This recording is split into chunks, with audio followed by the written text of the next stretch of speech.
The long and short of our passage for today is this. Without justice, there can be no peace. This is what both John and Jesus are calling us to do as we model Christ's life with our own. As we think about joy today and how joy is related to justice, we learn that joy comes from doing the work of justice. Happiness is one thing, but joy, true joy, is only experienced when everyone's welcome at the table. So as we continue our readings from Luke today, hear once again the words of John the Baptist.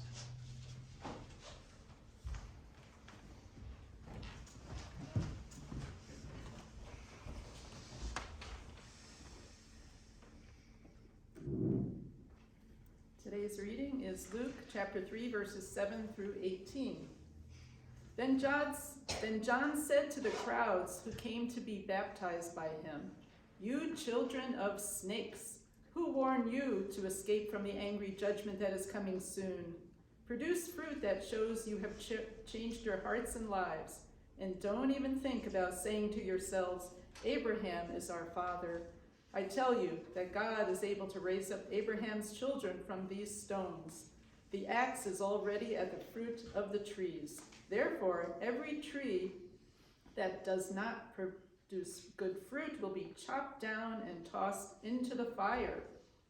The crowds asked him, "What then should we do?" He answered, "Whoever has 2 shirts must share with the one who has none, and whoever has food must do the same." Even tax collectors came to be baptized. They said to him, "Teacher, what should we do?" He replied, "Collect no more than you are authorized to collect." Soldiers asked, "What about us? What should we do?" He answered, "Don't cheat or harass anyone, and be satisfied with your pay." Responses to John. The people were filled with expectation, and everyone wondered whether John might be the Christ. John replied to them all, "I baptize you with water, but the one who is more powerful than me is coming. I'm not worthy to loosen the strap of his sandals. He will baptize you with the Holy Spirit and fire. The shovel he uses to sift the wheat from the husks is in his hands. He will clean out his threshing area and bring the wheat into his barn. But he will burn the husks with a fire that can't be put out." With many other words, John appealed to them, proclaiming good news to the people. This ends the reading.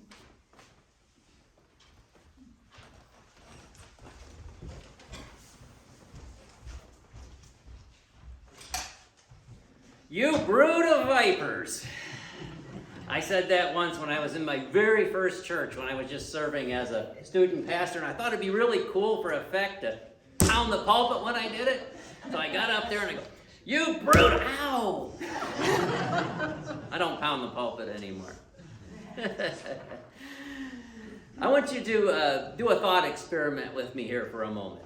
Imagine, if you will, a children's program. The good old-fashioned children's program. And the kids are all dressed in their costumes. The angels. And you always have that one angel that's littler than the rest, and he was the last one to get his bed sheet, so it's about 4 times too long. And there's shepherds, and there's maybe a cow or a donkey. And a beautiful young Mary smiling ear to ear, and Joseph in his bathrobe. And of course, there's the plastic doll who's wrapped in the swaddling clothes and laying in the cardboard manger. So the stage is set, right? We're ready for the Christmas program. And the narrator steps up to the microphone and says, "You brood of snakes." What? Isn't this supposed to be the birth of Jesus? He continues, "The axe is already at the root of the tree. Therefore, every tree that doesn't produce good fruit will be chopped down and tossed into the fire." Merry Christmas. See y'all next week. Now, I don't know about you, but I would be taken a little aback. Maybe even a little upset at such a negative beginning to the Christmas story.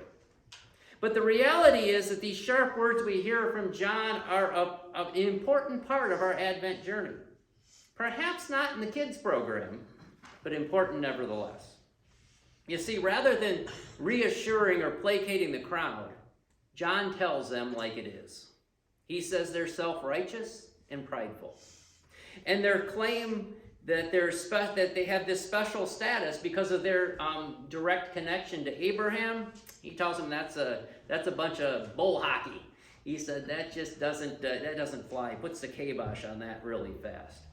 So those gathered on the bank of the river that day asked John the same question that you and I might ask at this same point. What then should we do? When we're challenged in our privilege, when we're challenged in our self-righteousness, when we're challenged in our judgmentalism of others, perhaps we should step back and ask that same question.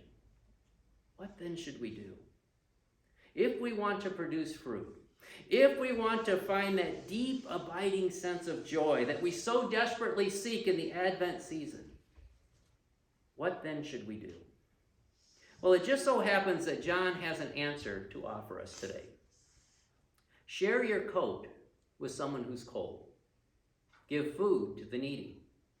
Those who are tax collectors should do their work justly, and those who are soldiers should use their power justly. In other words, use the skills and services, the talents and the gifts that you've been blessed with to do good works, to serve others, to perpetuate justice. Now, to our ears here in the 21st century, these directions from John sound like basic moral values that we teach our children in kindergarten, right? Share what you have. Be kind. Don't be a bully. But in John's day, this was a phenomenal revelation and something truly worth noting. You see, contextually, we're just on the cusp of Jesus' arrival on the scene. And John is turning the social philosophy of the day on its proverbial head by giving new guidance, a new standard of how one should live their lives.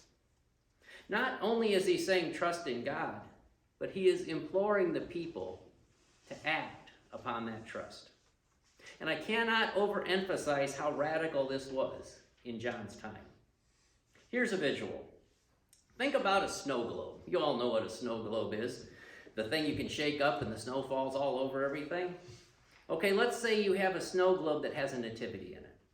Beautiful. Small wooden stable scene, Joseph gazing proudly at the baby, Mary kneeling down with such a look of love on her face. And you shake up the snow globe and suddenly there's a blizzard of snow and the snowflakes are falling on the top of the little barn. And I know the birth of Jesus was in an arid area and it never snowed there, but go with me here. So you gaze at this beautiful wintry scene and perhaps you begin to feel a little bit of the spirit of Christmas. Wonderful. But here's the thing. John's intention was not to gather us around the manger. That invitation comes later in Luke's gospel. But instead, John says, welcome to Advent by taking that snow globe and shaking it so hard that it busts open and the water flows all over the floor. In essence, he's saying there's a time and a place for celebration. There's a time and a place to worship the Christ child. There's a time and a place to sing joy to the world in Silent Night. But first, we must do the work of Christmas. What is the work of Christmas? The work of justice. It's doing the work of justice. So what do I mean by that? Well, if we want to find the Christmas spirit, if we want to live out the Advent sequence of emotions, hope that anticipates peace, peace that illuminates joy, joy that finds its wings in love, it's then that we must understand that none of these things are truly possible until we roll up our sleeves and work towards that day when the light of justice shines upon all people and all of creation. We must do the work to get the result, even if that work isn't popular or easy, even if that work gets us into what John Lewis called good trouble. What then should we do? Be just in all of our dealings. Be kind in all of our relationships. Be faithful with all that we have. And finally, be loving, because God has been loving to us. I want to leave you with this today. Traditionally, the second Sunday of Advent is when we light the candle of joy, right? You may be wondering why I changed it today. Well, I chose to lift up the candle of justice instead today because I think sometimes when we talk about joy, we confuse it with happiness. And there's a significant difference between the two.